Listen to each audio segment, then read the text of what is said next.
Let's talk. Welcome to the opening show, the premiere, the platform, the premiere show of the Endformants. END period FORMANTS. You can find us on Facebook. Just so you know a little bit about the show is a joint effort with 1539 Productions, owned by me, Lisa Todd, and Niles East Productions, owned by Paula Rhodes, who is the co-founder of this show. We have a Facebook page where we ask people to comment on topics, and we actually take topics that they would like us to comment on, and we have rotating hosts that last about a month, and some might come back, some might not come back. It depends on what's going on in their life. Every post that we're reading comes from the end period formants wall. So anybody's name that we mention, we're responding to your posts. We're telling people what it is that you're saying and what's important to you. It's our world. Let's talk about it. Welcome to Endformants. So, I'm Lisa Todd. I'm one of the co-founders of Endformants, the talk show for regular people by regular people. And it's our world. We care about it. It's your world. Let's talk about it. So, the co-founder tonight, who's going to be a regular host, is Paula Rhodes. And Paula, how you doing tonight? Great, Lisa. How are you? I'm doing good, Paula, and I got a good sound check, so that's great. And one of our rotating hosts this week is Brian Meadows. Brian, how are we doing? Pretty good. Ready to roll. Good, good. All right, one of our other rotating hosts is Jenny Reed. Jenny, how are we doing? I'm doing great. Okay. Hey. And you hear us loud and clear, right? I sure do. Okay, great. And then another rotating host we have this week is Tina Perna. How you doing, Tina? How are you doing? I'm doing great. How are you? I'm good. So you could hear everybody, right? Yes. Okay, so we're going to start off, for those people that don't know, we did start a Facebook wall, and the Facebook wall has posts that have to deal with things that matter to people. So one of the first posts on the Facebook wall that I wanted to address, and I have it here, is death penalty, nay or yay. Now let me just tell you that Refi said nay to the death penalty because it costs the taxpayers a lot of money, and life in prison is probably worse. Besides, the death penalty has been found to kill people who have been found later with DNA to prove that they were innocent. So I'm going to start off with you, Tina. Tell me what you're feeling about the death penalty. Are you for it or against it? I would have to say that I would be against it. As far as with the DNA, that does happen a lot. You know, they find later on that people are innocent, and that's not right. And if they get down for the rest of their life, that is a pretty good punishment as well. Okay. Paula, I want you to also know that Lisa Newbold said she's all for the death penalty. What's your feeling on that? Yay! I'm all for it. Actually, the death penalty, here's my take, Lisa. We spend tons of money on these vile creatures of society that have murdered and raped, and they're getting 3 hots and a cot, working out in a gym, and they're getting college educations and living a better life than a lot of poor Americans on our tax dollar. So I understand and I agree that, you know, there are cases where, you know, innocent people are found to be found later because of DNA testing. But here's my take. I say let's change the prison system altogether and make it prison, like they do in other countries. Let's really, you know, take the prisons and make them, you know, a venue of punishment. Send them to an island where they have to fend for themselves. Not, you know, an upscale resort where they're getting college educations, gym memberships, meals, and free room and board. I'm sorry, that to me is an incentive. There was an actual case where a man robbed a bank for $1 so he could go to prison because he didn't have health insurance. Yeah. And he wanted to go to prison so he could get health insurance. insurance. I mean, that says it all. So I'm actually for, the death penalty is almost a cop out because once they're dead, they're not suffering anymore. You kill somebody, you rape somebody, I think they should suffer, don't you?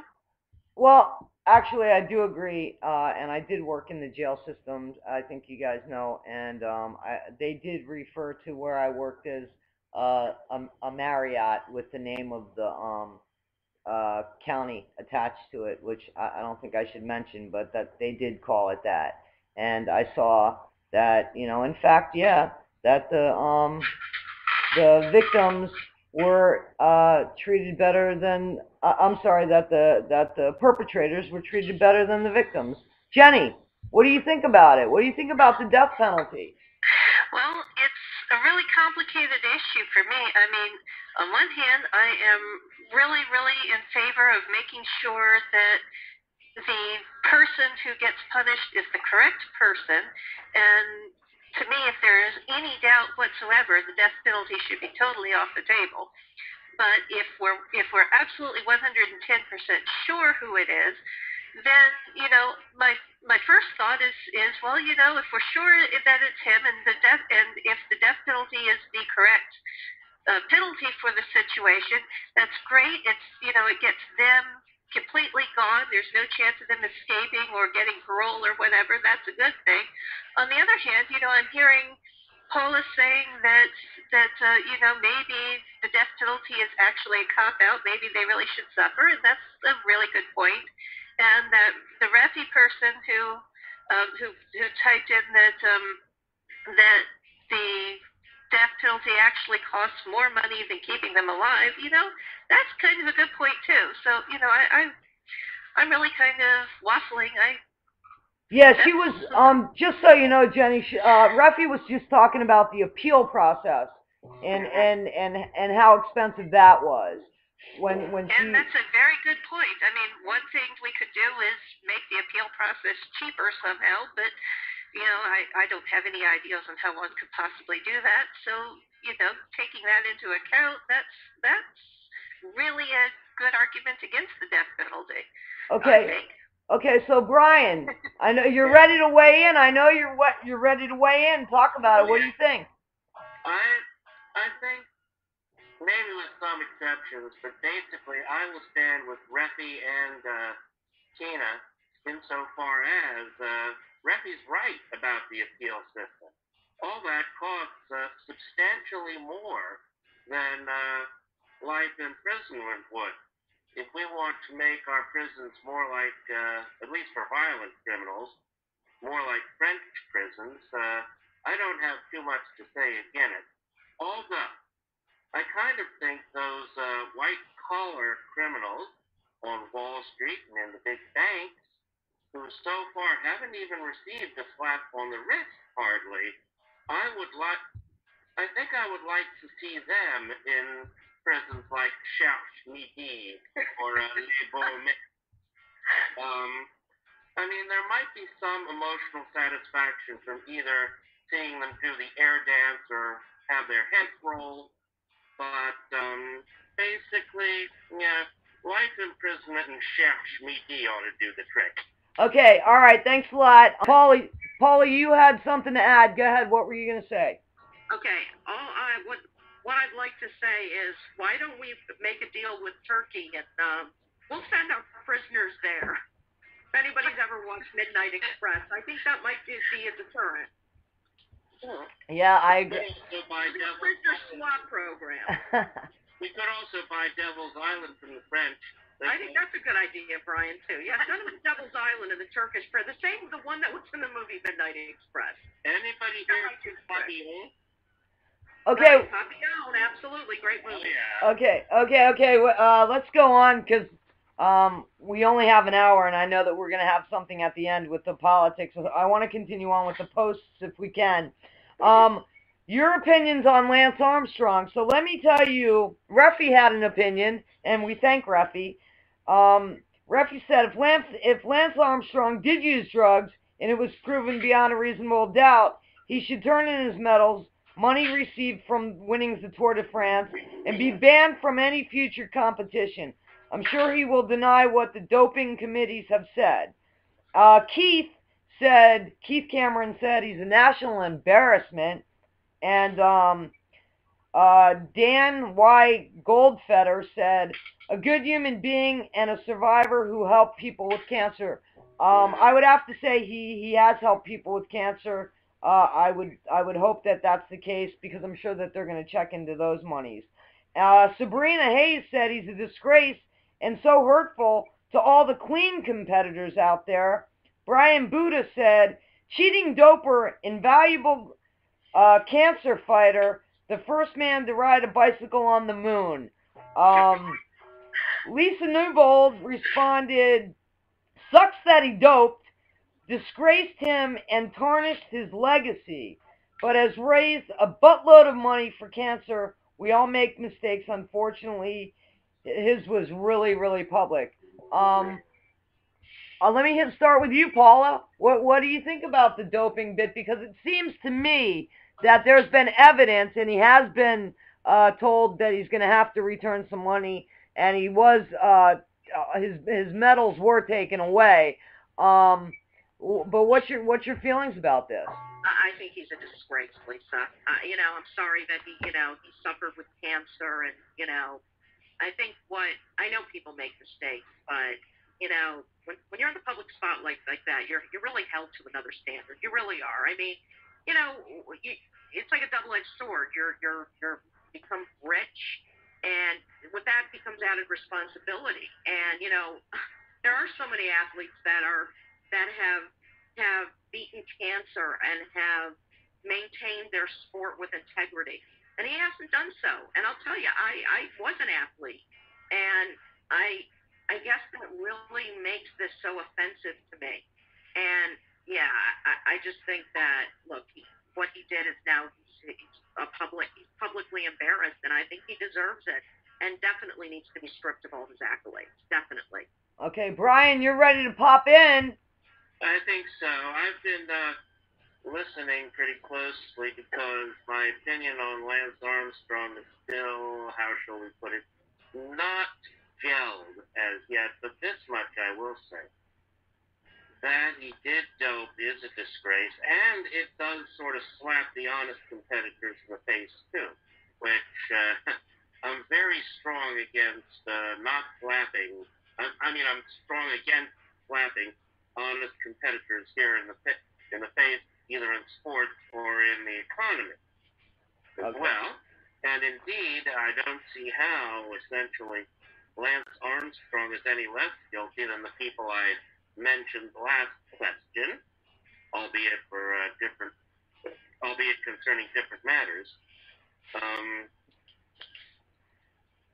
the other hand, he did make something good of his own illness, his own cancer.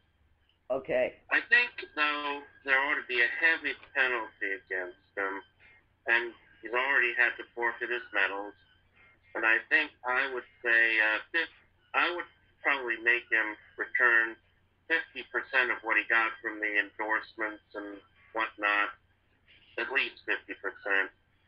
Okay. As for the rest of it, I think, if he can still raise money for cancer, fine. Right. His credibility is definitely going to be in check now, as we know, and I'm sure that the monies are going to be checked to make sure. Because the truth of the matter, in my opinion, and I will hit Jenny, and I will hit Tina, is that you doped, you lied. So that gives you a gray area where now your money needs to be checked because supposedly you were getting money for cancer. Jenny, talk to us about Lance Armstrong and what's your feelings, please. Well, one thing I'm sure you would never guess about me, at least, not looking at my body now, I was trying really, really hard to make it to the 1988 Olympics. I was training really hard. Now, frankly, I wasn't good enough. I didn't make it. That's why you never saw me on the Olympics. I wasn't there. But I tried. And, I didn't use any sort of enhancements. It wouldn't have been fair, and I would have been pissed off if one of my competitors had used enhancement and that was the reason they were better than me. Now, I believe all my competitors were better than me because they were better than me. But, I would have really been pissed off if they had cheated. And so that's exactly what I feel about Lance. Now, keeping in mind that as a human being, that's a totally different issue. I don't say that he's a horrible person who is worth nothing because he's a human being. He made a mistake, but as an athlete, I am very very much against that. That just makes me very angry. It's cheating. Actually, as we know, it's cheating. Okay, so let me hit on Tina. Tina, your opinion on Lance Armstrong. What do you think he should do? I mean, is he a doper? Isn't he a doper? What do you think? Well, I think, like Brian said, well, as long as his medals are, I don't believe he should have his medals. That there have been many athletes where they've lost their medals for those same reasons. But also, like Brian said, with that he feels he should give back at least 50% of the money. Maybe he should take that money and donate it to cancer research. Yeah, that's a good idea, Tina. So the next topic, real quick, the post was, do you think people are born do you think people are born without a conscience? Can everyone be fixed with therapy, or do some people just have just not have a workable conscience? Here's what Refi said: yes, no, and yes, in that order. And Lisa Newbold said no. I mean what Refi said: yes, no, or yes. So apparently, according to those two followers, they do think that people can be born without a conscience. They don't think everybody can be fixed, and they do think that some people just don't have a workable conscience. Now, when I raised this topic, basically, obviously, I was thinking along the lines of somebody that could murder or hurt somebody and go to sleep soundly each night. So this time I'm going to start off with Jenny. What do you think, Jenny? Wow. I guess me first. Okay. Basically, I think yes. Some people really do have no conscience. I don't know why that could possibly be, but I've seen it. They just don't have one, and yeah, I honestly think that it must be somehow inborn in them. I mean, most of the time anyway. It's possible for you to get your conscience beaten out of you by a lousy life, but and if that's the case, well, maybe you could be fixed with a lot of therapy if you wanted to be fixed. But I think that some people they're just born that way, and if they don't have a conscience, there's nothing you can do. The best you can do is try and teach them how they should behave, but if they don't have a conscience, they only care if there's consequences to them. I agree. I agree with that. I agree with that. And Tina, what's your feeling about that? Do you think people are actually born without a working conscience? Can they be fixed? Do you think that those people can be fixed? No, I don't. And I have had a recent personal experience with a burglary. These people, I do know who they are. Okay. They know me, and they have been in prison before. I don't know them in a friendly manner. I know who they are. We didn't think you associated with those people, Tina. Right, no. But these people, they know that I know. They have just waved to me on the street like I'm supposed to say, hello, how are you today? And thank you for breaking into my home. Huh. So these people, they have not learned from their experiences. It hasn't been the first time they've been in prison. And I'm not talking jail, I'm talking prison. And I don't think that they'll ever change. So I believe there are people who do not have a conscience, who are born without one, and who cannot be helped. Okay. Brian, I'm gonna go to you, and then I'm gonna go to Paul at the end. What's your feeling about the working conscience? Well, let's see. I'd be willing to bet there are some people who are born without conscience. Part of the problem is, or will be perhaps, telling them apart from those who have had conscience beaten from them. And we usually think of psycho rapists or killers when this is mentioned. May I suggest that we also think of, and I'd like to put this to everybody too, is it worse to lose no sleep over killing one person or to lose no sleep over being the agent of ruin for millions or of famine for tens of millions? Which is worse? Because I've read reports that Wall Street and the big banks may have an alarmingly high number of well-trained sociopaths among their ranks. So I would kind of agree with Refi with the asterisk that we need to tell one from the other. That is to say, those who have lost conscience and those who never had it. And no, not everybody can be fixed with any amount of therapy. The idea of people born without conscience sort of leads to the second answer. And what was the third part of the question? I'm sorry. Well, first of all, I just need to let you know that it was Jenny that said the beaten out of you bit. It wasn't Ruffy. It was Jenny that said that. And I borrowed from her. No. I just want to be clear that Jenny had brought that topic up. The third bit of that question was, I'm sorry, Ruffy. I'm sorry that I forgot it, but was well, you answered it. It was basically a repeat of, do you think people are just born without a workable conscience? Question is, once we find such people, what should we do with them? Maybe we should send them to Devil's Island? I don't know, but that could be another topic on another week. Let me hit Paula up and see how Paula feels. Paula, what's your feeling about that? Do people have workable conscience, or people are born without a workable conscience? Can it be fixed? We live in a sociopathic world. We become more sociopathic as generations pass, unfortunately. But you have your sociopaths like friend X. I have a friend who I no longer speak to, who I believe is a sociopath.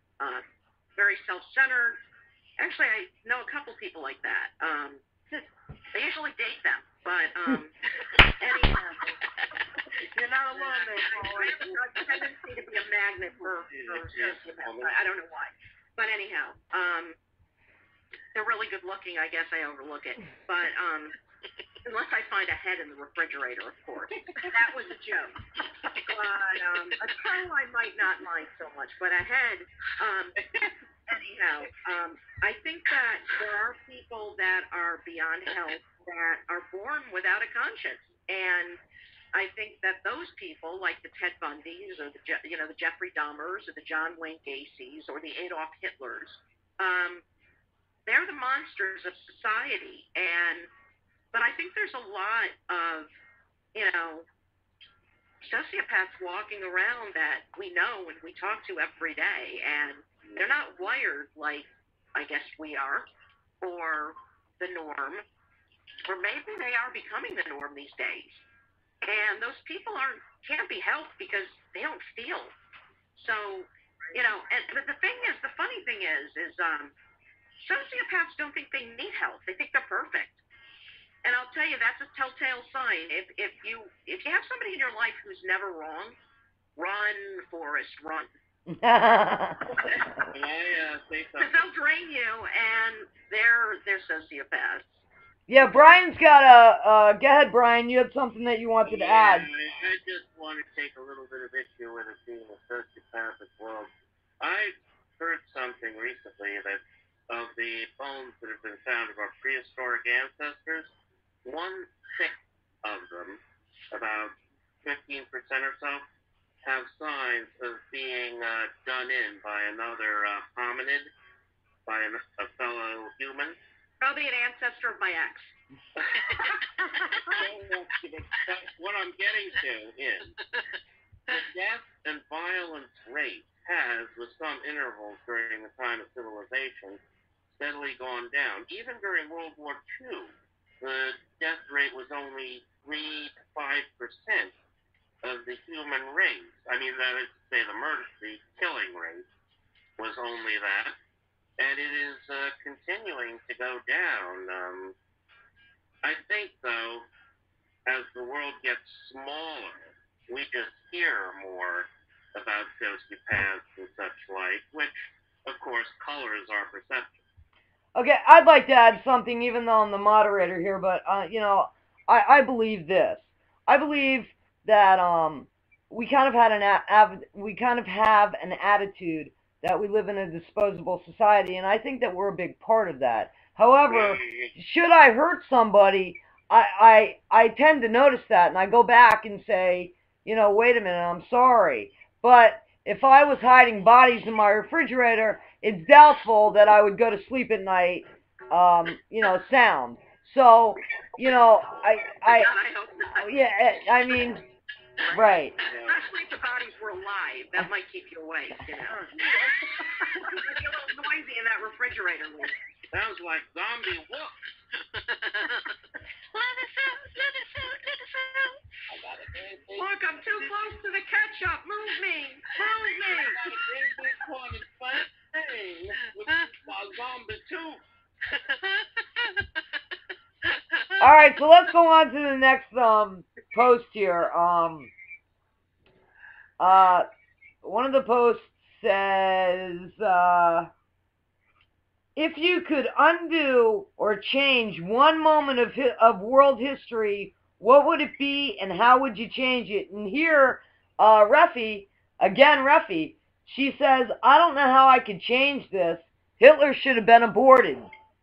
Then we have Josie, and Josie says, I was going to say I would have stopped Hitler's conception. Great minds think alike, laugh out loud. Brian Buddha said, aborting Hitler or killing him as a baby is no better than what he did. You want to change history by changing one moment. Make sure Hitler didn't get the assignment to spy on the fledgling National Socialist Party while in the army. Had he not gone to that meeting, Hitler would not have been introduced and influenced by a less than minor group of I'm sorry, I can't read the word, of bad, yeah, I think so. I should have made this bigger, I apologize. And Ruffy said, Brian, I beg to differ with you, Hitler. I mean, one man, 6 million Jews, big difference. Lisa Newbold wrote, maybe getting Hitler counseling as a child so he didn't become the monster he became, or just that his art was appreciated so he would never be taken as, he would have never taken, wait a minute, so that he never took the dictator role. So, Paula, you have something very strong to say here.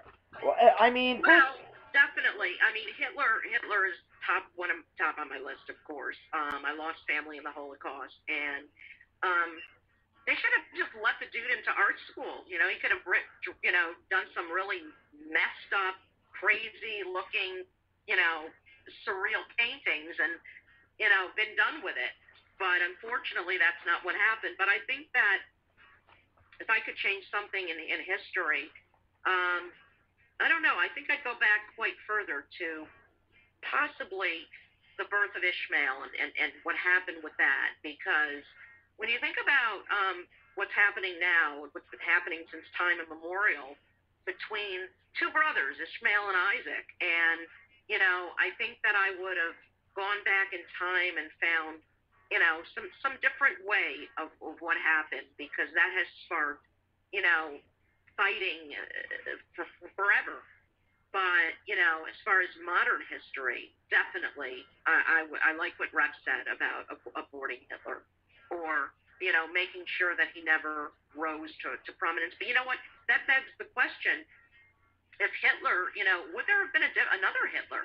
Because Germany was ripe for finding somebody because of the state of their economy, and how they were in such despair after they were hobbled after World War I. Would there have been another creature, maniac, that would have risen to power and been another Hitler? Was Adolf Hitler just a symptom? So that begs the question. So I don't know. We could have aborted thousands of Hitlers, and there might have been another one right waiting in the trenches. You never know. Okay, Jenny, I'm gonna go to you. Yay. Well, first of all, on the Hitler thing, I definitely agree with that. If I understand that Hitler was not only rejected from art school, but that the people on the board who rejected him were Jewish people, which was part of why, I don't know if that's true, but I've heard that from multiple sources. That is rumored. I don't, again, that's speculation. But if it's true, it's like, well, obviously, if they had just let him in, he personally would not have been the problem. Now, somebody else, like Paula was saying, somebody else might very well have just taken his place, though. So I don't think that, changing Hitler's personal history would probably have changed the world quite so much. Could be wrong, but it just doesn't seem like it seems like Hitler was the disease and not the symptom, if that makes sense. Okay. He was the person who did stuff that stuff might very well have happened anyway, or similar stuff. I mean, maybe the replacement Hitler might not have gone after the Jews. Maybe the replacement Hitler might have been more interested in, if there were any Muslims, I don't know, killing off Muslims or whatever. Right. You just don't really know. Okay. Okay, that's a good point. Lisa, can I just add something to that? Jenny brought up an interesting point. Go ahead. You're okay. on. Hitler actually, Jenny, worked with the Mufti of Jerusalem, a Muslim, during that time. I did not know.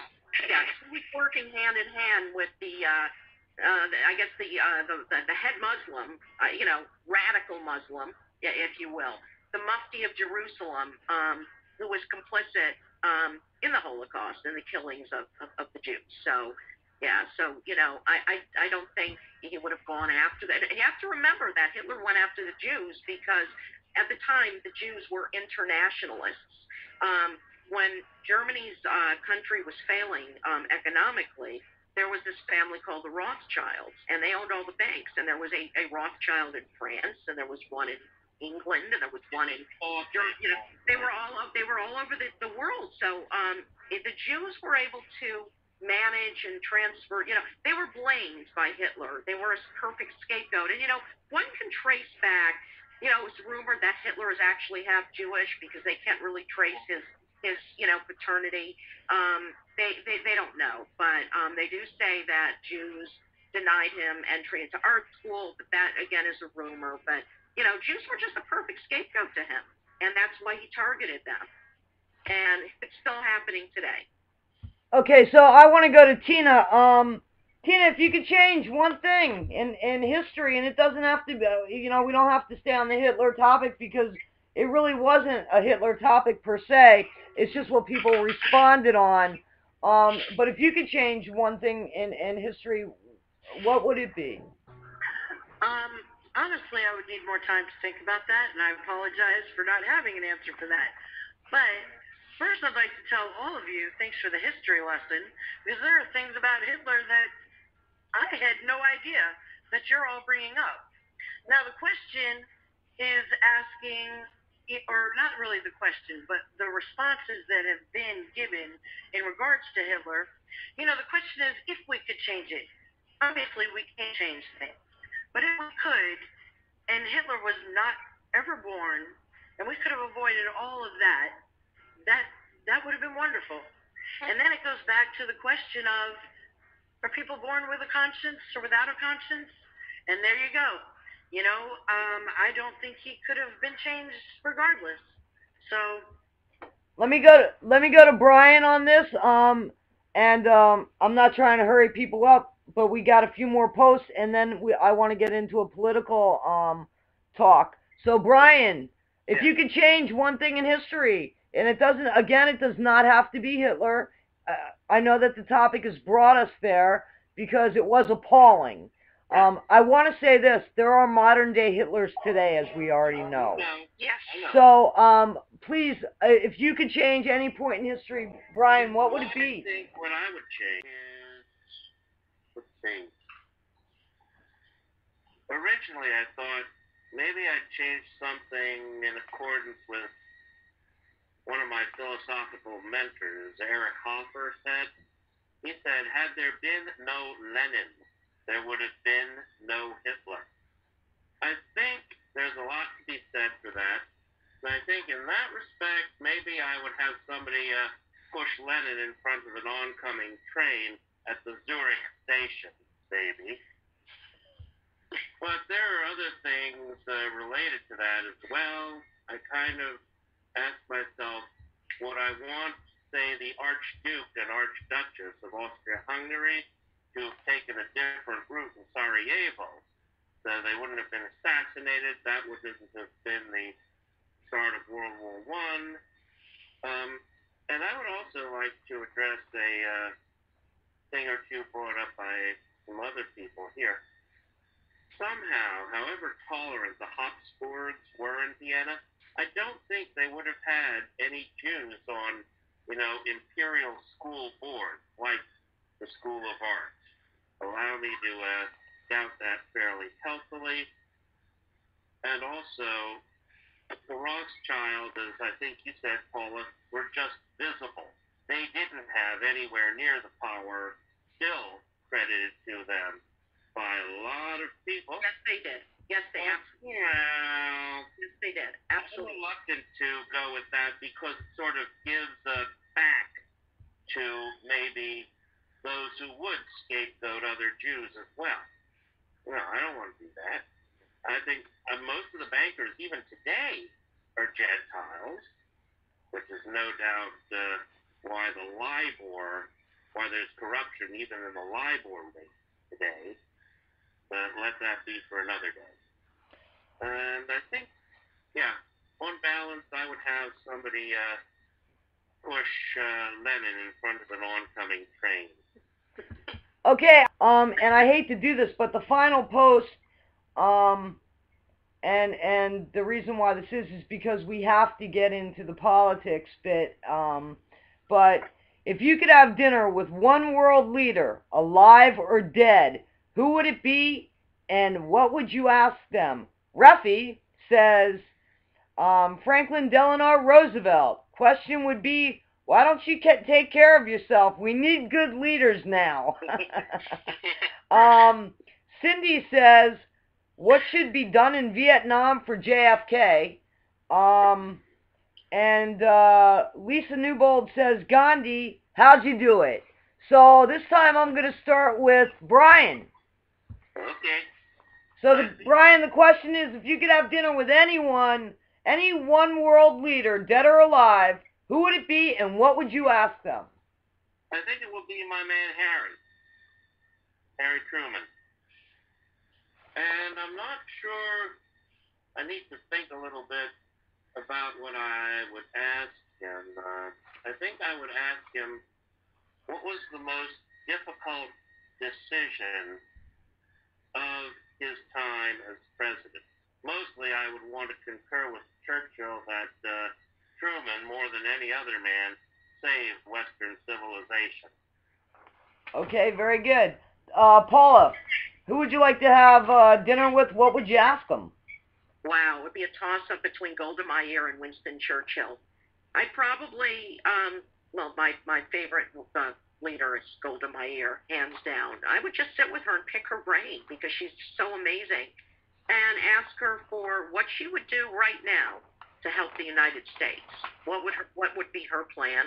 And I would hope to engage our current, whoever was leading the country at the time, and give him tips, because the last couple presidents have not done a good job.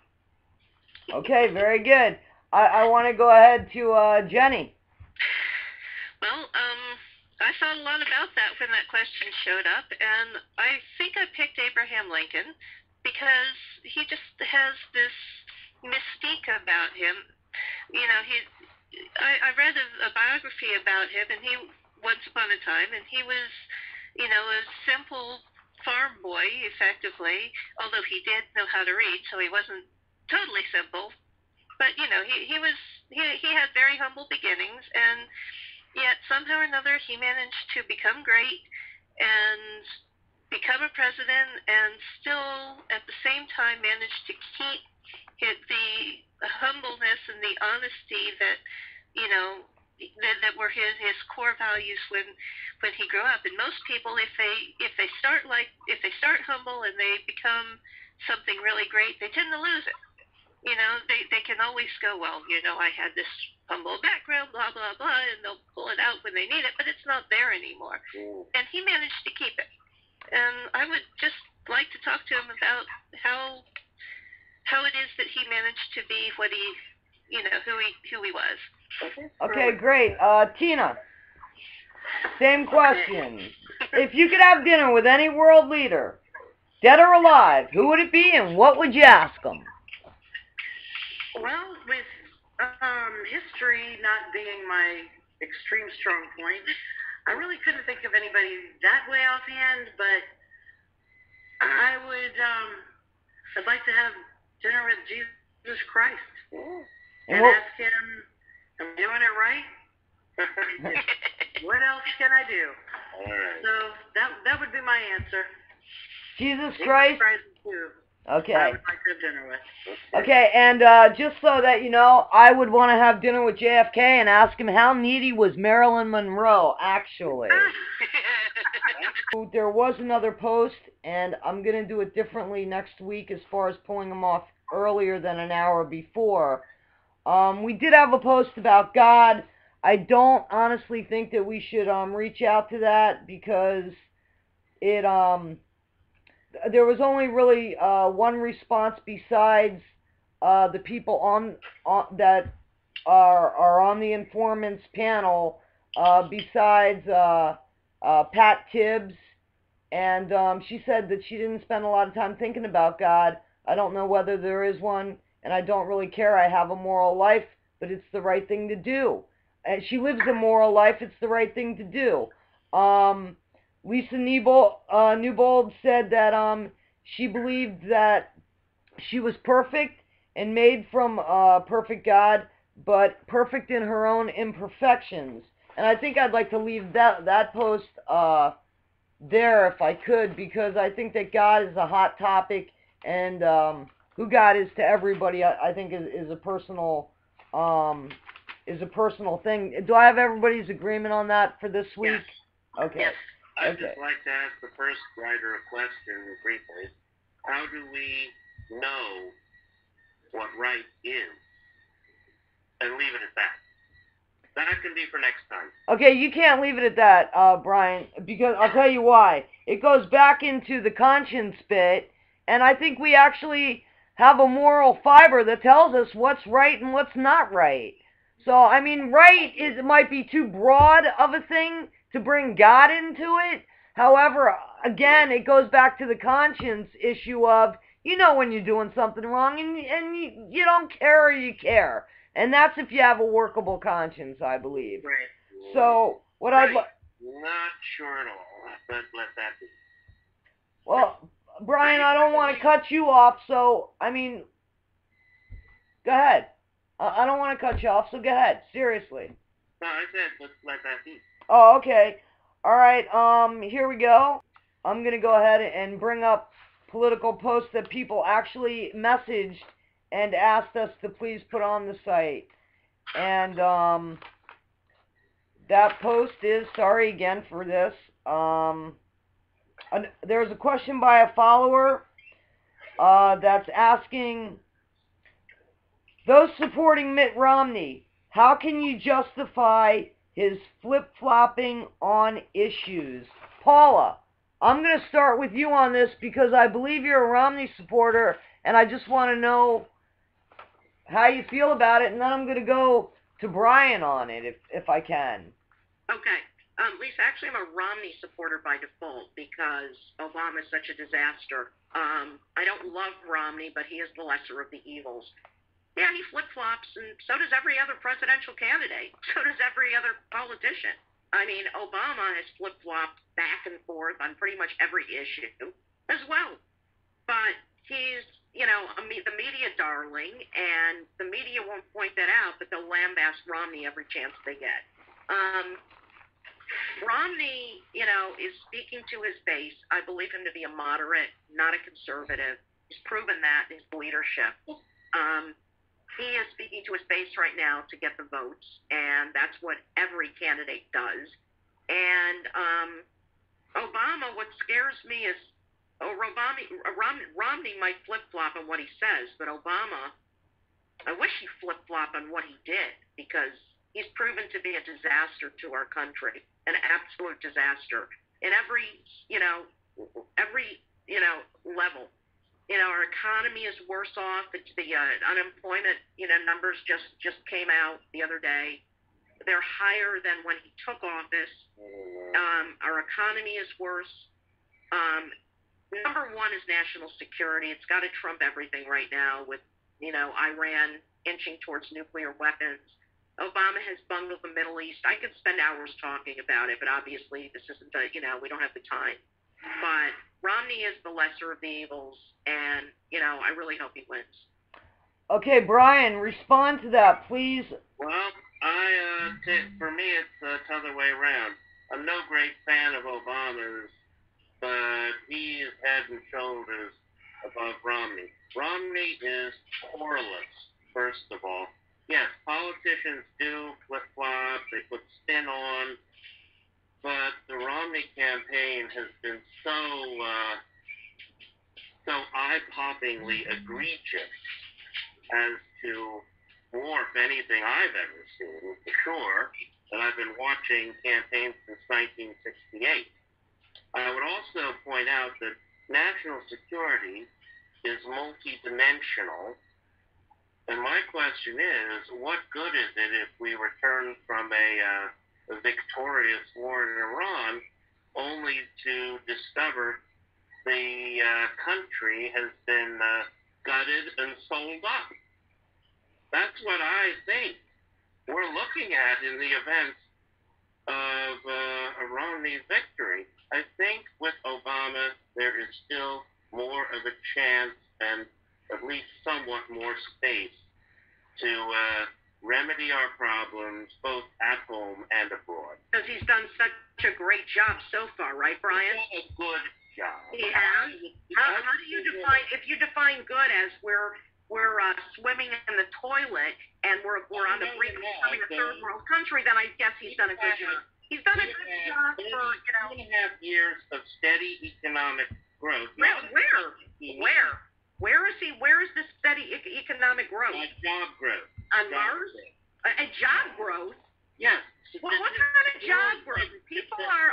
What kind of job growth? The news line that every poll. I'm sorry. That's wrong. The Department of Labor, which is nonpartisan, released the unemployment numbers just 2 days ago. They're higher than when he came into office. Wait a minute, guys. I want it. Well, hang on. So go ahead, Paula. And then. Private sector jobs? Where has he grown private sector jobs? He has not grown the economy, period. And all he does is he blames Bush. Okay, it's not Bush's fault anymore. It's 4 years later. He can't blame Bush. Okay, sorry. Wrong. Okay, he did Gumby. Look, Gumby's out of a job. Gumby is out of a job. Gumby's really upset. Can I reply? Yes, Brian. I want you to reply, please. Well, on the very day of Obama's inauguration, the Republicans were making up their minds that they weren't going to give him a millimeter. Anybody here know the... He had a super majority. No, he didn't. 365 days. Yes, he did. No. And another thing.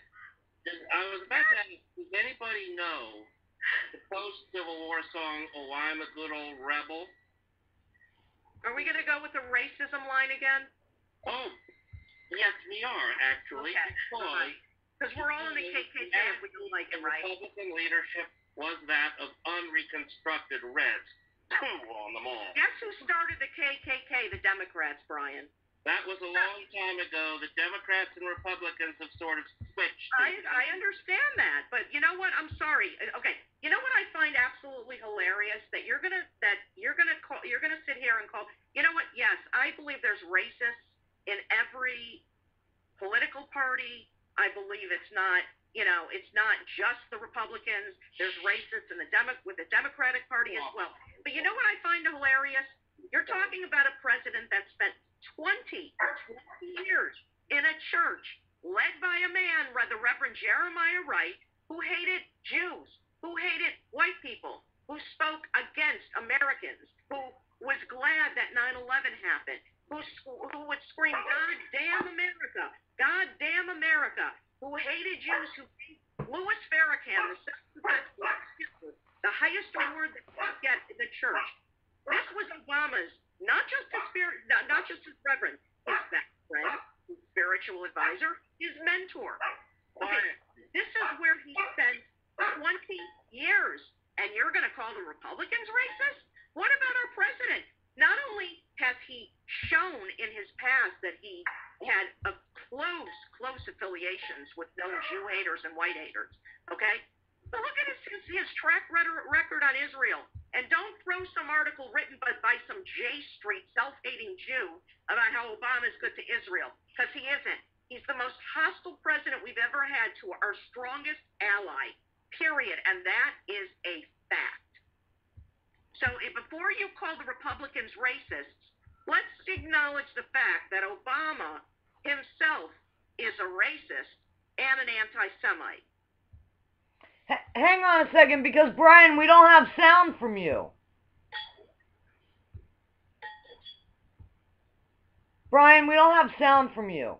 That's because the sound is racist. Hang on. Yeah, I did. Can you hear me? I can hear you now. Yeah. Okay. No, I will not acknowledge. I don't believe Obama is anti-Semitic or racist, and I'll tell you why. Why? First, let me ask you this. Do you think the raison d'etre of Jeremiah Wright's church, or for that matter, the Nation of Islam, do you think their raison d'etre is racism? That's first. Do I think they're what? Their reason for being is racist. I don't even understand. What does that mean? You mean, are they built around racism as such? You know? Again, Brian, I don't understand. I'm sorry, Lisa. You're probably going to have to edit this. My point is here, that I saw some white faces in Jeremiah Wright's congregation a few years ago. Uh-huh. They're still there. That's number one. Two, okay. I think at least Jeremiah Wright Church, racism and anti-Semitism are at best peripheral matters, barely relevant to most of the people there. I mean, barely relevant. Let's face it, it ain't all about us. It ain't all about us. Okay, hold on a second. Let me just raise that. Okay, the man has pounded his fist on his pulpit, calling white people blue-eyed devils, calling Jews guttural religions many times. Wait, Brian, let me finish. Two are different individuals. Excuse me? Hang on 1 second. You gotta let the person finish so that this can. You gotta let. Sorry. Okay. Go ahead. Louis Farrakhan, Brian, Jeremiah Wright has also called Judaism a guttural religion as well. Louis Farrakhan said it.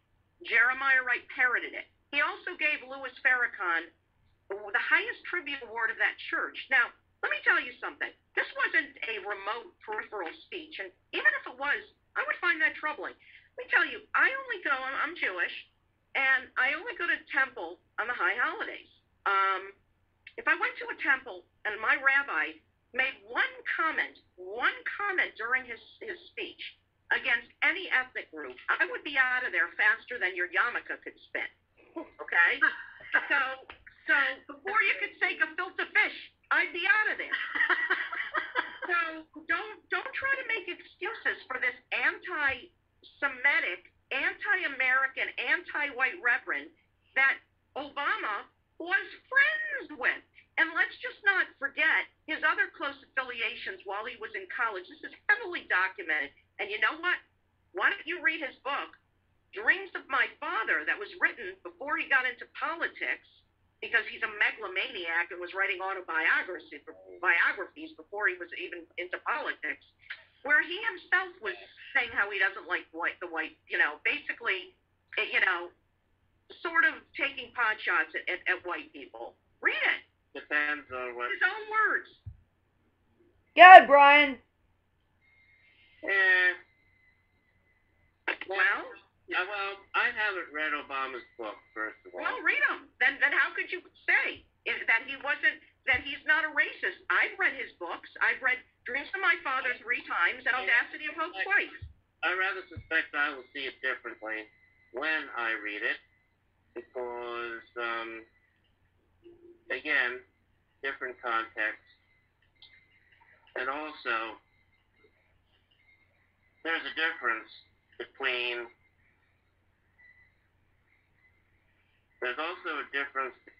somebody who has the power to put such biases into action and those that don't. Yes. There's a difference between, say, to paint a southern picture from the South, there's a difference between talk in, say, a juke joint at night and what an all-white state legislature or even citizens council in a locality has the power to do. Okay, hang on a second. Hang on a second there, because I want to get the other hosts involved here. The first question that started all of this, Endformants site, was, if you were the president of the United States, which issue would you address that you find most important? And that could be a personal issue, because some of us are struggling in this economy, and that would be their first choice, as opposed to people that seem to be okay in this economy right now, and they're more concerned about nuclear war. So I'm going to go to you, Jenny, first. If you were the president of the United States, what would you address the most? Well, there are 3 things that I would like to address, but you said one, so the one and only thing I'm going to talk about is the environment. Because, frankly, the whole world is going to hell. And, I mean, yeah, economically too, yes, but, we're cutting down trees worldwide, particularly in the Amazon forest. We're poisoning the air and the water. We're using up all the oil, and we're throwing it all up. I know somebody's probably going to argue with me about whether global warming is real, but I say it is. Glad to hear that. But I mean, there's just so much wrong with the environment, and most of it is human fault. And what's not human fault is still something we could do something about. And we are the worst polluting nation of the world. We need to do something about it. And we need to do something about it yesterday. And I mean, sure, we have many other problems that need addressing too. I'm not saying that that's the only problem in the world, but it is a huge one, and every single candidate is just completely ignoring it, or, making a few mild speeches and gestures and whatever. That, to me, is the issue of the day. Okay, Tina, I'm going to go to you. Tina Perna, if you were president of the United States, what would you address? There are many things, Jenny, like you said, there are many things that need to be addressed. But I do have some personal issues that I am going through myself. And recently losing a job along with my health benefits, which are very important to me, as they are to many people. I have found that in my, transition stage to my next phase of my life and my career, there is no help for anyone in my age group. Unless I'm over 65 or have children or many, many children under the age of 19, I am pretty much, and sorry, but I'm screwed. And I have a problem with that. And nobody ever addresses that group of people. So, they say they do, middle class, whatever. Again, I'm not big with the politics issues. I'm not very good with it.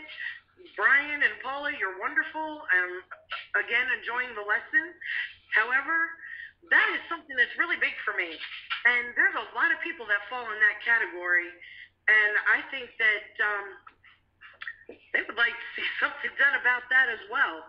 Right, I agree, and I just want to bring up this post, and Paula and then Brian can answer, but I want to bring up this post from a follower who got me personally on my personal site and said, okay, if you could please ask these questions. First, the founder of Home Depot had threatened that if you vote for Obama, you will be laid off.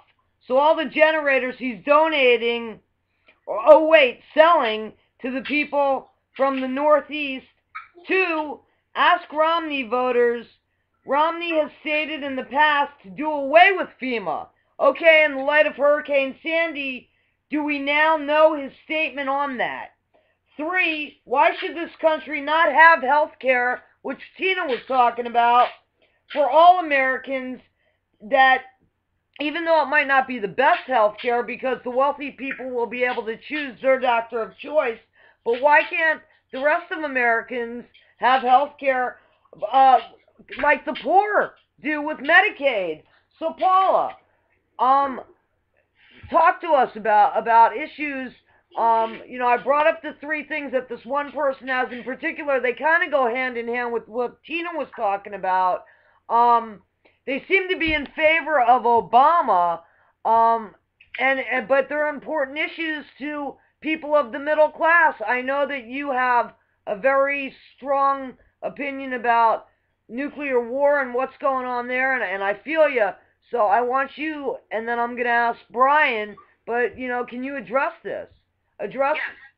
Actually, Lisa, I think the number one issue should be national security. And the reason being is we have no other choice because, again, Iran is close to nuclear weapons. So is North Korea. We have no other choice than to have national security as our number one issue. But I am in favor of Obamacare. I do applaud the president for doing that, with the caveat that nobody really knows what the bill says. It's very secretive. It's so long and convoluted that nobody really knows. And thing is will it cover illegal immigrants? Because that needs, that can't happen. I'm all for legal immigration, but not illegal immigration. And what's really scary is, my father passed away. He was in a nursing home. You should have seen the fight that my mom had to go through to get him on Medicaid. This is a World War II veteran that fought for his country. And, I mean, I have a friend that her father was here illegally. And the second he entered America, he got free health care, paid by our tax dollars. Not illegally he's here. That's not right. I'm sorry. I agree. I agree 100%. I mean, it's just crazy. So I am for Obama. I applaud him. I think that's something that we need. But I just want to go back to what Brian was saying a few minutes ago about somebody's racist if they put it into action. Well, or anti-Semitic. Well, Obama has put his anti-Semitism and anti-Israel sentiments into action. Aside from his, taking every opportunity to cast Israel as the aggressor and as the bully, calling them, using the loaded word occupation when he's made his speeches, asking Israel or demanding Israel to go back to the indefensible 1967 borders that they won in defensive wars. By the way, no other country in history has been ever asked to give back land that they won. And Israel won only after being attacked. But Obama appointed anti-Semites to key positions such as the anti-Israel Rosa Brooks as advisor to the Undersecretary of Defense Robert Malley, who Obama appointed as one of his primary foreign advisors. He engaged in anti-Israel activism prior to his debut into politics, and he was also a close friend of Yasser Arafat. What about Joseph Cipriani, who Obama appointed as an advisor to non-proliferation? He's also notoriously anti-Israel. Also in 2009, Obama appointed former Republican senator, known anti-Semite, anti-Israel Chuck Hagel as his intelligence aide. Okay? And another one Obama appointed was Hannah Rosenthal to head the Office to Monitor and Combat Anti-Semitism. Rosenthal is the daughter of Holocaust survivors, but she leans strongly with the Palestinians and has deep sympathy for them. Rosenthal has written many scathing articles suggesting that Israel's policies are to blame for anti-Semitism. Okay, so Obama goes and appoints anti-Israel lobbyists to the highest post to fight anti-Semitism. That's like appointing Charles Manson to chair the Committee for Citizens Crime Watch. I mean, come on. Okay, so I want to let Brian respond to that, Paula. I want to know one thing. Where does Paula find this out? Where? It's called books. Like what? I don't know. I invented it, Brian, because I'm the Grand Kegel of the KKK. I mean, come on. I mean, what do you think? I just made all this up. I don't know. It's called but there are certain websites I take. Okay, Brian, it's all over. Listen, okay, if I may say this, before I say something and I put it in writing, I make sure it's completely correct. I have done thorough research using multiple sources, books, reputable websites on both sides of the aisle. This is true. Go do the research. You'll find it. Send me a list. It's not in the book, and you know what? It's not in the manual of the Grand Kegel of the KKK, as you might would believe. I didn't think so. But on the other hand, well, first. Okay, Rose, are you telling me? Rose, are you telling me Chuck Hagel is not anti-Semitic? I don't know. I don't know who Chuck not anti-Semitic? I don't know who he is. You don't know who Chuck is? Okay, well, I'm telling you who he is, and I'm telling you. That's why I'm asking you to send me a list of websites and books. I've done so before. Okay, wait a minute. I got something to say here. I want to plug in here. Hang on one second. You know, I had the blessing in disguise of, I tend to watch CNN at my home. I spent the weekend with a relative, and I was bombarded by Fox News. So I really did, and I was benefited because they're talking two different sides here. And I think, being that we're supposed to be voting tomorrow, Tuesday, because this will air Monday night, that, you know, in all honesty, as responsible Americans, if we're going to vote, then we should do this research. And I put up a couple weeks ago, listen, I spent 48 hours watching Fox News. It was totally enlightening, and it told a different spin on what's going on with politics as far as what CNN is saying, and it's actually made me an undecided voter. So, that being said, I also want to say something else that's very important. Bless you, Jenny. But I want to say, bless you again, that it was brought to my attention. Very racist. I know. Sneeze. I heard him sneeze some racist comments subliminally. I want to say this, that even if people aren't going to vote in the big election, to please make sure to go out and vote anyway, because there's municipalities that that everybody can vote on, and they're local government.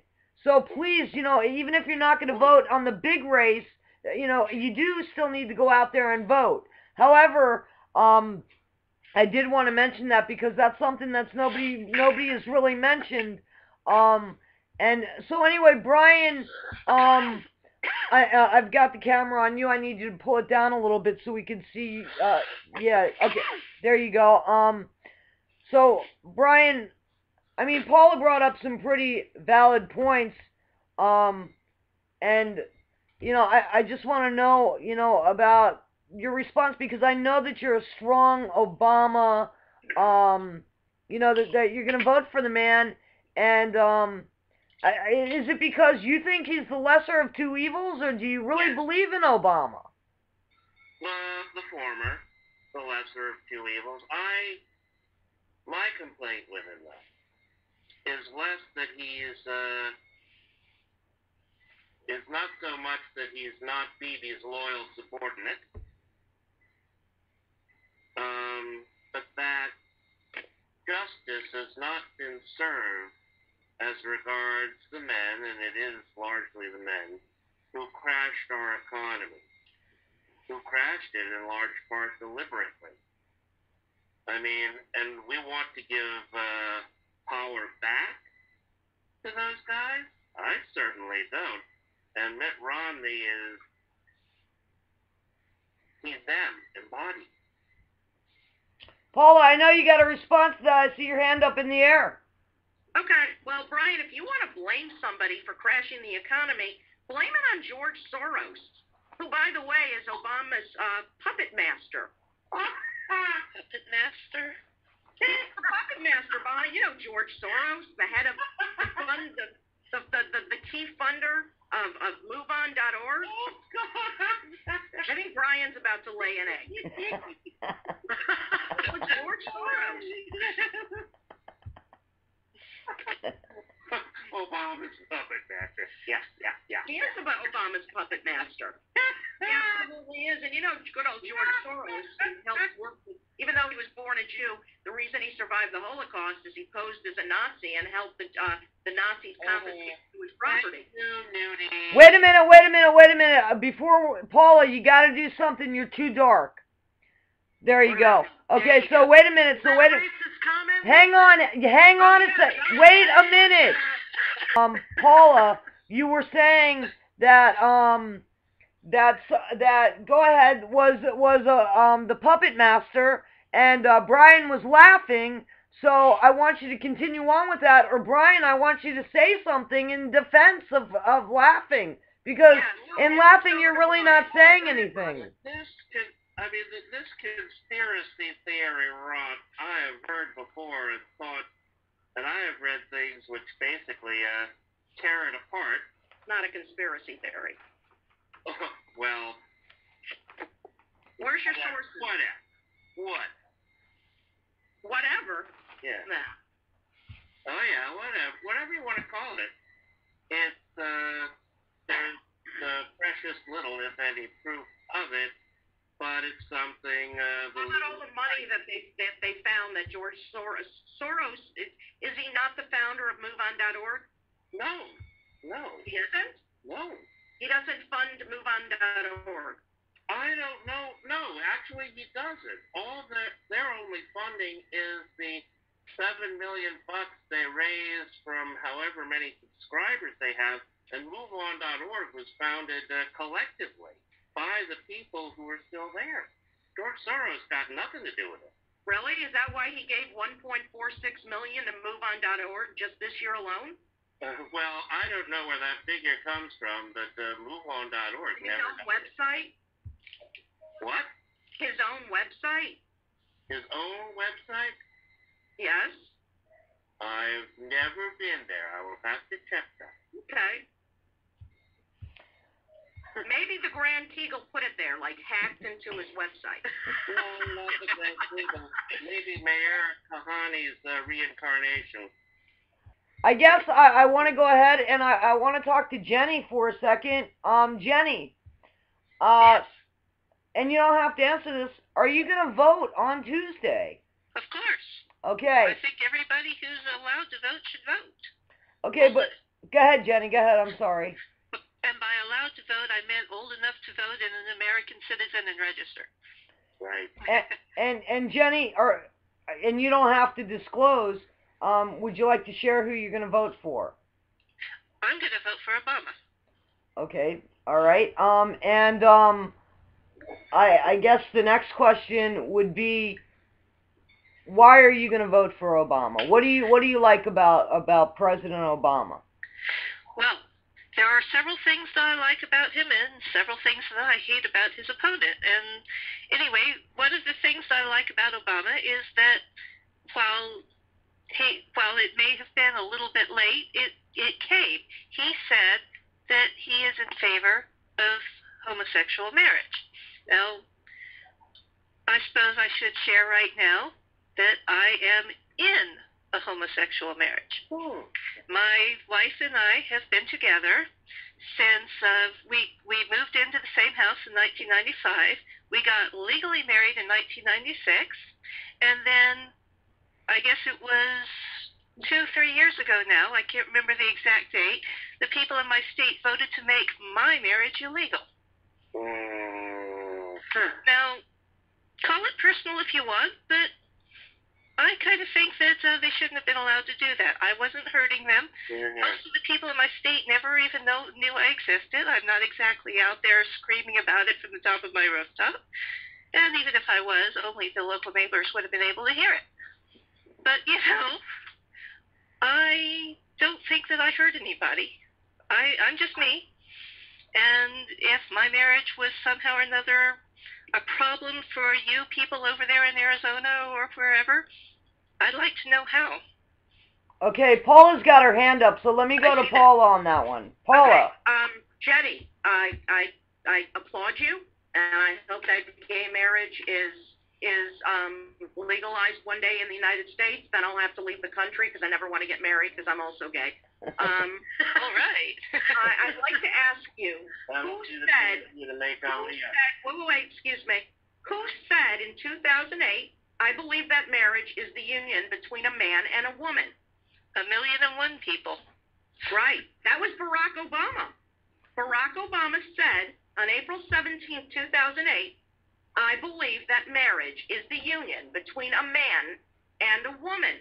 Yes, he did. And he also said on November 2nd, 2008, I believe marriage is between a man and a woman. I am not in favor of gay marriage. Now, that was Barack Obama in 2008. Obama is now, he's needing the gay vote, so he is going to say whatever he needs to say. True. Guess who, okay, let me ask you, who passed the most anti-gay pieces of legislation ever passed? What president? Just a quiz. I know you want me to say whoever answers this gets a kiss from Gumby. That's not an incentive.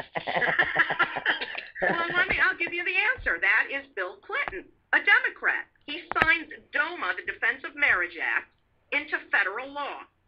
And your point is what? My point is that Democrats, Republicans, their platform might be anti-gay, but the Democrats have signed the most anti-gay piece of legislation in history against gay people, and Obama opposed gay marriage when he ran in 2008. Now, I know he's going to say whatever he needs to say now to win re-election, so he's got to woo the gay vote, just like he's got to woo the Jewish vote. He's just saying what he needs to say. It's political posturing. Okay, hang on a second, Paula. Jenny's got her hand up. Jenny. Okay. Well, we all know that Obama said that he was not in favor of gay marriage then, and he's saying that he is now. So well, he's just saying it because he wants to win the gay vote. My turn. I'm sorry. That's okay. Yeah, he's saying it because he wants to win the gay vote. True. That said, at least he said it. He said it. He said he changed his mind. Now, maybe he's lying. You could certainly argue that he's lying. But, let me finish my sentence, please. But, guess who has not said the same thing at all? His opponent, Mitt Romney. For me, I will take the politician who has at least said something positive about gay marriage over the politician who has said nothing positive about gay marriage during this campaign. I could say I love you, then punch you in the stomach, but that doesn't mean I love you. Okay? I could say that. Seriously, I could say I'm a vegan and then go eat a Big Mac. It doesn't mean that I'm a vegan. Mm-hmm. I'll tell you something. Mitt Romney hasn't said it, but you know what, Jenny? Let me ask you a second. Mm-hmm. What's more important to you? being, you know, gay marriage in the United States, or having in America to be gay in and not having to be stoned to death because you're gay? What's more important to you? A candidate that is saying he's for gay marriage, or a candidate that is willing to defend America from nuclear rogue nations that stone women because they don't wear a burqa? Just curious. What happens in other nations is not really our business, and we shouldn't be making it our business. But Jenny, it's our business if those nations want to kill us and want to impose Sharia law on Americans. Then it's our business. When 9/11 happened and we saw that we're vulnerable and that 3,000 of our fellow Americans died that day, it showed that we're vulnerable. And I'll tell you something, I'm more concerned about having a country, the greatest country on earth, that we can be free to be whatever we want, regardless if a Republican's in office or a Democrat's in office. What I don't want is a country that's under Sharia law because rogue nations are getting nuclear weapons and are going to play nuclear holocaust with the world and thrust us into a nuclear war. That scares me more than having a candidate who's going to say he's pro-gay marriage. Well, are you sure that if we actually manage to get all of this security that we aren't going to have some sort of Judeo-Christian regime? Taliban. Yeah, the Judeo-Christian equivalent of the Taliban, whatever that might be. There's a really, really huge coalition of people who are becoming more and more adamant about wanting their values imposed on other people. Right, Jenny. Well, it's not going to happen under Mitt Romney. Let me tell you, wait. If that didn't happen under George Bush, if that didn't happen under George W. Bush, who, you know, had a direct line to God and was talking to him, it was probably the alcohol he was drinking. But, you know, if that didn't happen under the evangelical George W. Bush, it's certainly not going to happen under Mitt Romney, I can assure you. Mitt Romney is Bush on steroids. No, he isn't. Mitt Romney is such a moderate that his own base calls him Obama light. Come on, Brian. Mitt Romney is such a moderate. Then when he was Massachusetts, the governor of Massachusetts, he passed the religious right. He was also Too much. No, I'm sorry. He's a moderate. He is a moderate. He was pro-gay. He was pro-choice. Yes, he was. Do your research. Okay, I want to go to Tina because Tina didn't respond. And Tina, you don't have to. Again, you do not have to respond.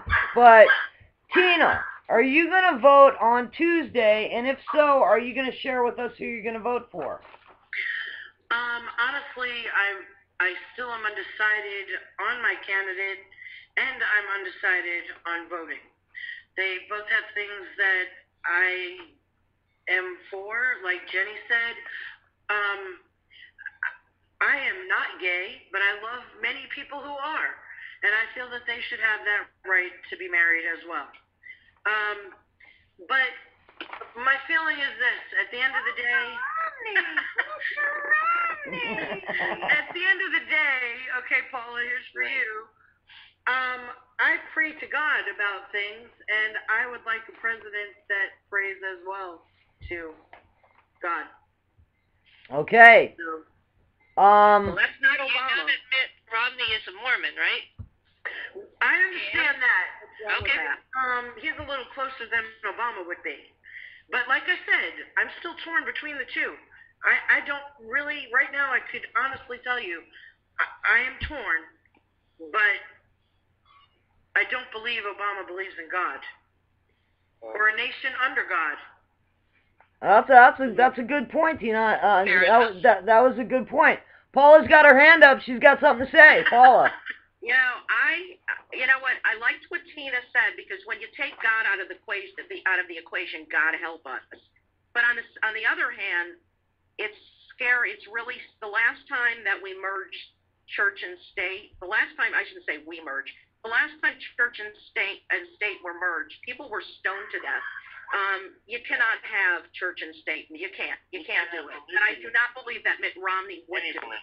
Hang on a second, Brian. Go ahead, Paula. Continue. I'm sorry, I didn't hear. Tina, you're right. I don't believe Obama is a god. I think Obama is a good man. I do, but I don't necessarily think that he is a very spiritual God, and he has said that he's really pushed quite a secular agenda. He really wants to take, what he did with contraception and the Catholic institutions was quite appalling. I mean, I'm all for contraception. Look, I think that Republicans are pro-fetus. They're not pro-life because once the baby is born, they could care less. Let's be honest. But you can't force Catholic institutions to provide birth control. I'm sorry, that's just wrong. Okay, hang on a second. Brian's got his hand up. He's got something to say. Brian. Yes, I do. First of all, we need to broaden the church-state separation. It needs now to be separation between religion and state. This is the linchpin of what the Muslim world is, I guess, starting to learn. It's going back in Turkey, and that's not... The radical Muslim world. The radical Muslim world. No. The Muslim world is such. Remember that their year right now is 1432. Where was Christendom in 1432? But my point being is we need the separation to be between religion across the board and state. And furthermore, about pushing a so-called secular agenda, there is all the difference in the world between infusing a society with a godly spirit from the bottom up and enforcing religious conformity, or trying to, from the top down.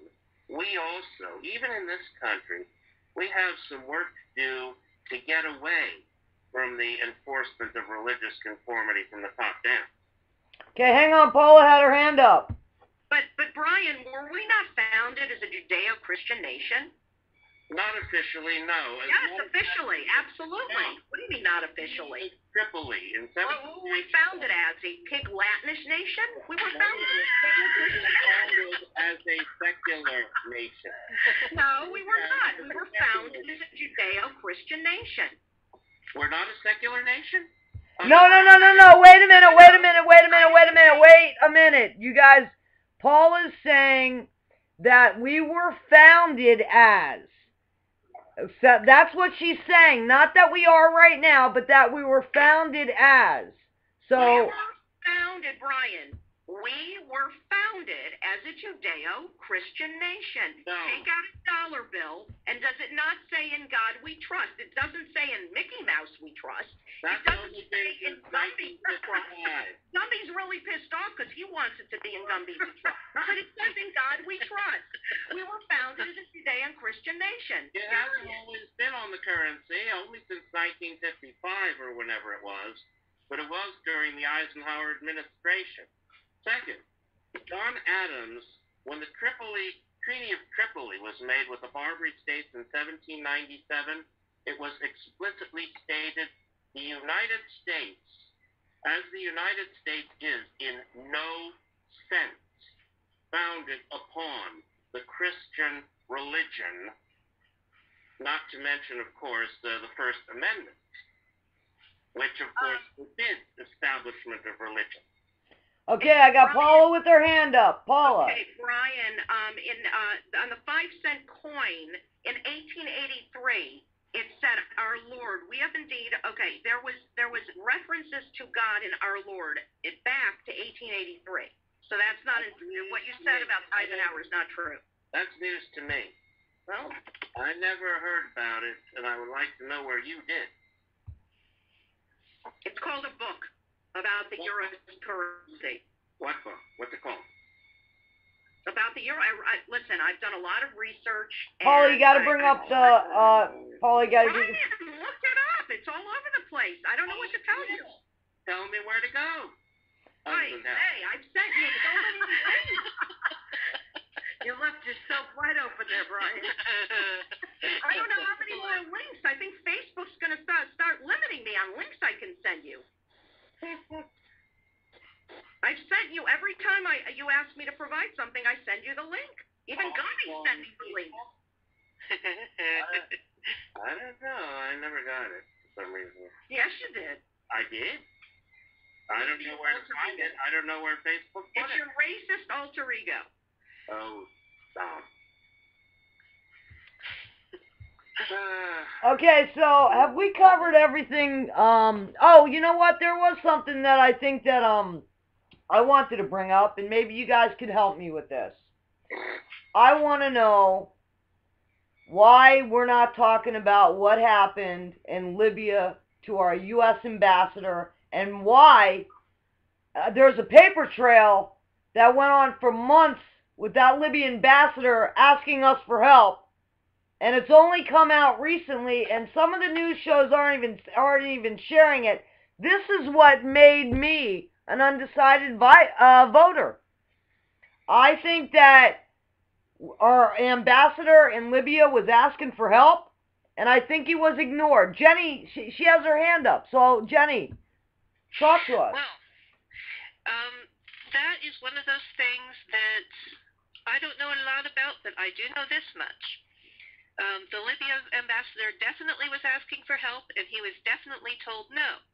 The question that should be asked is not why was he told no or something like that. It should be how far up did it go? Did Obama know that he was told no? Of course. He helped cover it up. That is what the one side is saying. Is it true? I can't tell you yes or no. I'm asking questions, not giving answers. Did Obama know? Now, as we can see, Paula very quickly jumped up and yelled yes.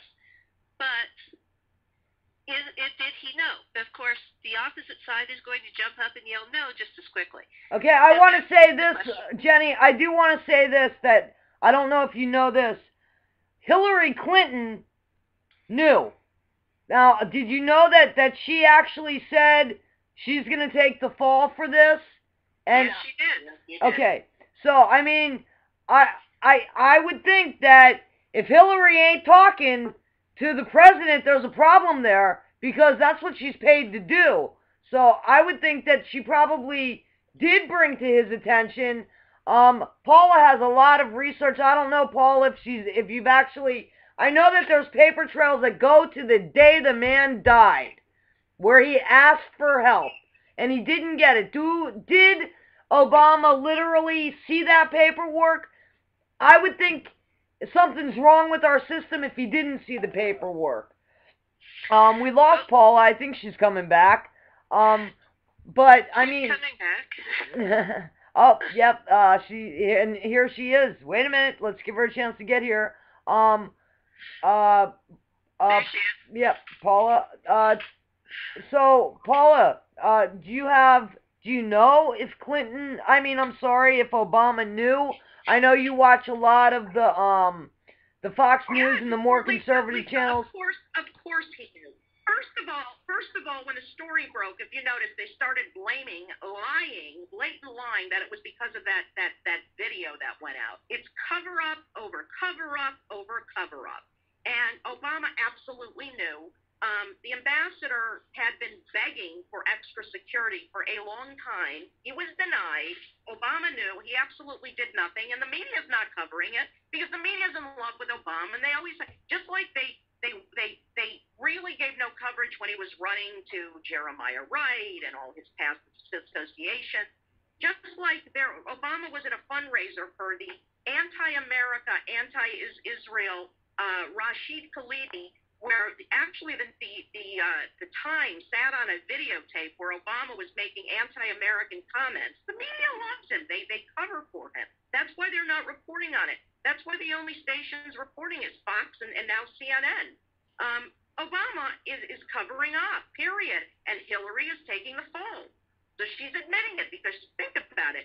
She knows if she takes the fall, that when she runs for office, that that she's going to get the help that she needs. It's one hand washes the other. One dirty hand washes the other dirty hand. Of course Obama knew. You know what? Osama bin Laden's dead, and so is Chris Stevens, our ambassador. And it's absolutely despicable. And when Obama stood for his photo op with Chris Christie during Hurricane Sandy, and he kept saying, no, we're not going to leave anybody behind. Well, he left 4 Navy SEALs and our U.S. ambassador behind, didn't he? And that flies in the face with our promise to never leave our military. Always go back and protect your brother. He certainly didn't. He should be impeached, if nothing else, for this. Brian, do you have a comment about that? Well, I wonder why we never heard about the 62 embassy personnel that were killed during Bush's watch all over the world. Why didn't we ever hear so much as a cheep about them? Did they ask for extra security? I don't know. Nobody knows. That's a pretty big question. Yeah, I'd have to agree that that's really what made me an undecided voter. Is when I started seeing that our president, in my opinion, just lied to our face and actually let some American citizen, though he shouldn't have been on the internet, but he did let somebody take he let somebody take the fall for this and blamed it on a video. I was in another country when that was going on, and that's the news I got. And then I come back here, and I don't see it mentioned at all on CNN. Unfortunately, it's just been brought up. But 2 weeks ago, I saw it mentioned on the other news channel, which is Fox, and that's what made me say, wait. And then the paper trail made me say, wait a minute. I have a problem voting for somebody who's going to lie to our faces. And I think that you're right in the sense they're not going to be honest in what they're not going to be honest about. However, there is proof that this man was begging for help up until the morning of his death, and I've got a problem as an American citizen for that. With that, does anybody have a comment Does anybody have a comment about that?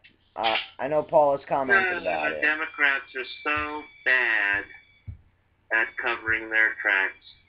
Republicans are so much better at it. Right, it's all a conspiracy. Meow. Meow? Yeah, meow. What's that mean? That means you got catty there. Yeah. No argument. Then again, my birthday is August 3rd, so I do that sometimes. Fair enough. Well, I don't think anybody would say that this wasn't a horrible tragedy. This was clearly a tragedy. It was one of those things that should not have happened. But I think that throwing around who did what without knowing for absolute sure is almost as bad as killing somebody without being 100% certain that they actually committed the crime. I'm with you, Jenny. Okay, but I have a question as the moderator, and again as an undecided voter.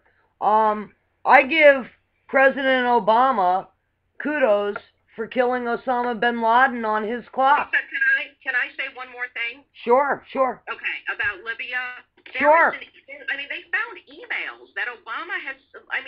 There's an email trail that Obama denied extra security to Chris Stevens. Personally? There's Obama an email. actually? Yes, Obama. Yes. There's an email trail. So, I don't know how you could say he didn't know, or people could say he didn't know. There's an email trail, for God's sake. I haven't heard a thing about this email trail that says Obama specifically said, I read it, I understood it, and I still say no. I have not heard of that. Doesn't make sense for any president to be involved with that sort of thing. It's the Secretary of State who basically allocts the funds the Congress votes for embassy security. So, there it is. Okay, but can I just continue on with my thought? My thought is this. I give President Obama kudos for the death of Osama bin Laden on his clock.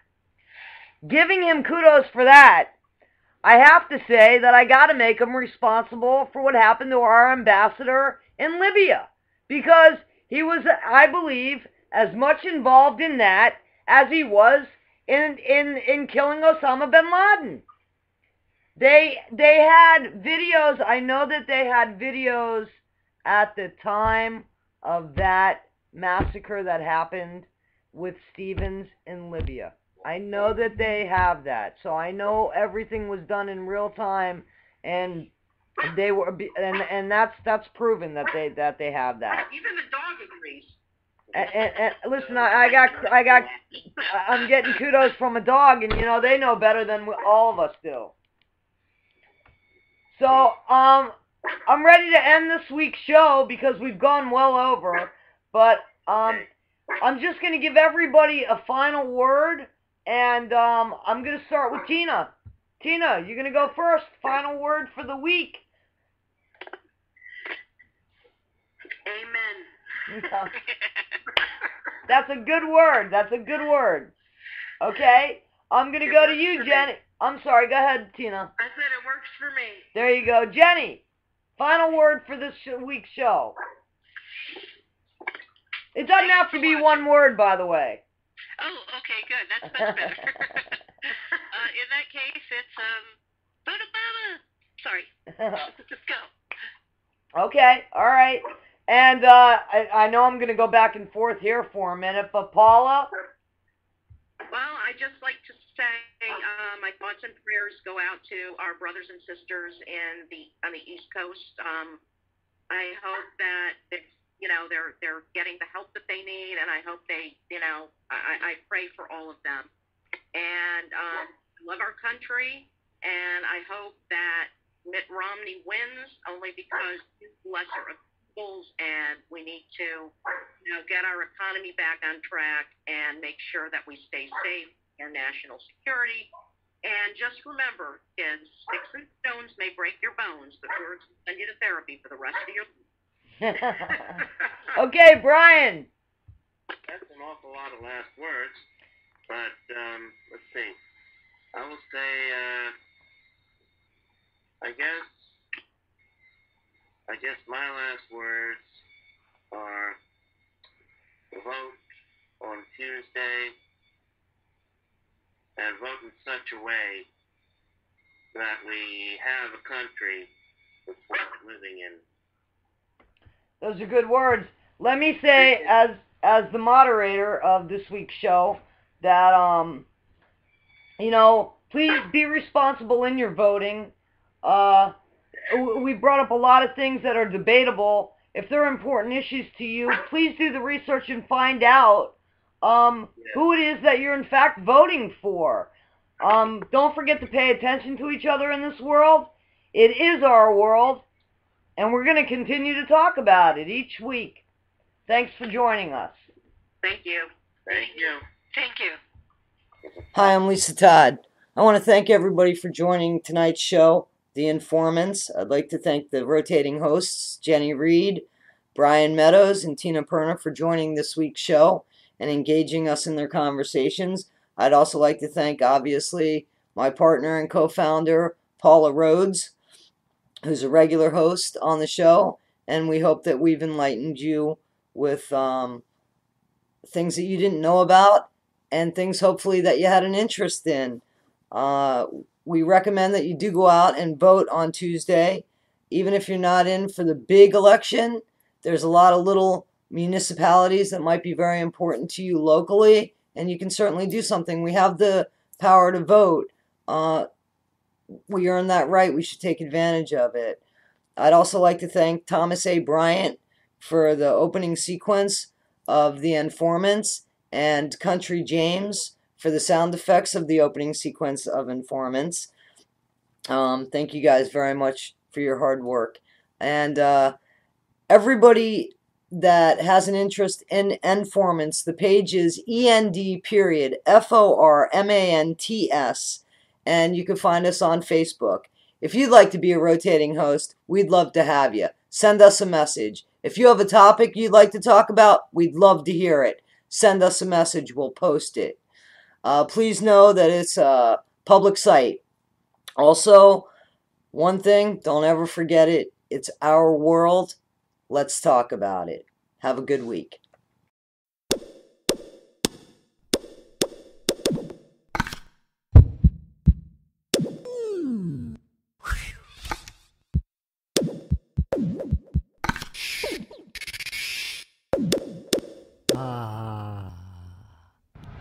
Let's talk.